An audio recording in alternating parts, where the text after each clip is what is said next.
అవును, ఎందుకంటే భగవంతుడికి దగ్గరగా ఉండాలి అనంటే ఇలాంటి వేదికలు అంటే స్వామివారి కళ్యాణ మహోత్సవాలనే వేదికలు ఎక్కువగా జరగాలి.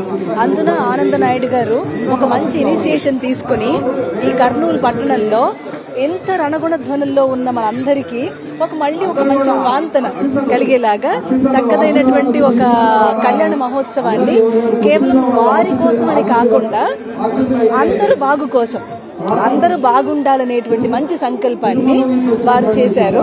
ఈ ప్రాంగణం కూడా ఎంతో చక్కగా సంకీర్తనతో వైబ్రేట్ అవడమే కాకుండా మన కర్నూలు పట్టణానికి చాలా గొప్ప చరిత్ర ఉంది. ఆ చరిత్రని మళ్ళా ఇనుపడింప చేసుకునేలాగా కొంతమంది మళ్ళీ వస్తూ ఉండాలి ఈ ప్రదేశానికి. అలా రావడానికి భగవంతుడి కళ్యాణం అనేటువంటి వేదిక చాలా పెద్ద వేదిక, చాలా గొప్పది వేదిక. ఎందుకంటున్నామంటే అక్కడ శ్రీనివాసుడు కళ్యాణం ఎక్కడ ఉన్నదో లోక కళ్యాణం అక్కడే ఉంది. లోక కళ్యాణం జరిగిన తర్వాతనే మనం అందరం వచ్చాం. మనమందరం వచ్చిన ఈ సందర్భంలో అందరి కోసం ఎలా పని చేసుకోవాలో మనకు ఈ కళ్యాణ మహోత్సవం ద్వారా అర్థమవుతుంది. ఇలాంటి సందర్భాన్ని ఆనంద నాయుడు గారు ఇక్కడ ఏర్పాటు చేయటం మనందరికీ కూడా చాలా గొప్పదైన ఆశీస్సు అనే చెప్పాలి. అమ్మ, కలియుగ దైవం దర్శనానికి ఎంతో మంది భక్తులు పరితపిస్తుంటారు. అలాంటి సాక్షాత్ ఏదైతే వెంకటేశ్వర స్వామి అమ్మవార్ల వివాహాన్ని ఇంతమంది అంటే దేవుడే దిగి వచ్చిన సన్నిధి ఉంది. మరి ఈ రకంగా చూసిన వాళ్ళంతా కనువిందుగా ఎంతో అనుభూతి పొందారు.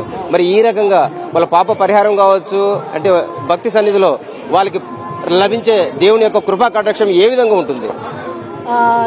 ఎక్కడైతే ఎక్కువగా బృందంగా ఉండి ప్రార్థన చేస్తారో అందరూ బాగుండాలని, అక్కడ ఎక్కువ అయినటువంటి ఎనర్జీ చక్కగా అందరి యందు ప్రసరిస్తుంది. ఇది scientifically proved.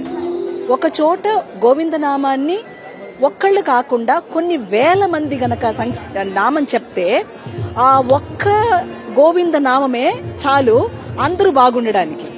It is a vibrant thing. It can create a great vibrance, not just to the physical body, not just to the bhumi, to the మొత్తం యూనివర్స్. ఇలాంటి కార్యక్రమాలు ఎప్పుడు జరుగుతూ ఉండాలి. పాప ప్రక్షాళన కాదు ఇది. అందరూ ఎలా బాగుండాలో ఆలోచించడం కోసం ఈ కళ్యాణం ఎప్పుడూ చేసేది.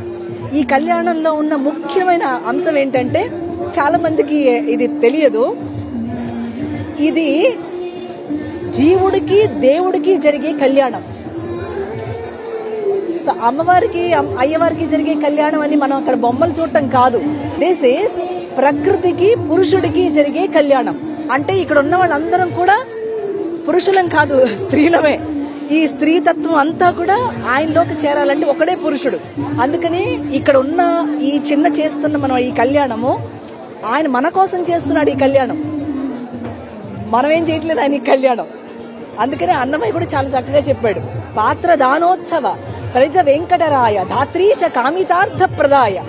ఈ భూమి మీద ఎవడెవడికి ఏ కోరికలు ఉంటాయో నాకు మాత్రమే తెలుసు. అవన్నీ తీర్చడం నేను చేసుకుంటున్న ఉత్సవం అన్నాడు తప్ప ఎవడండి ఉత్సవం చేయడానికి. మనం ఎంతకాలం ఆయన మనకు చేస్తున్న ఉత్సవం ఈ కళ్యాణోత్సవం. ఇందులో మర్మం ఏమిటనంటే జీవుడికి దేవుడికి జరుగుతోంది పెళ్లి అక్కడ. నాట్ ఫర్ అమ్మ అయ్య భూదేవి శ్రీదేవులకు కాదు. సో ఇది ఒక టోకెన్ ఆఫ్ గ్రాటిట్యూడ్ గా చేస్తాము. It is a symbolism. మన హిందూ మైథాలజీలో మన స్పిరిచువల్ సాధనలో ఈ బేస్ లైన్ తెలియకుండా చేస్తే కష్టం, తెలిసి చేస్తే ఎక్కువ పుణ్యం.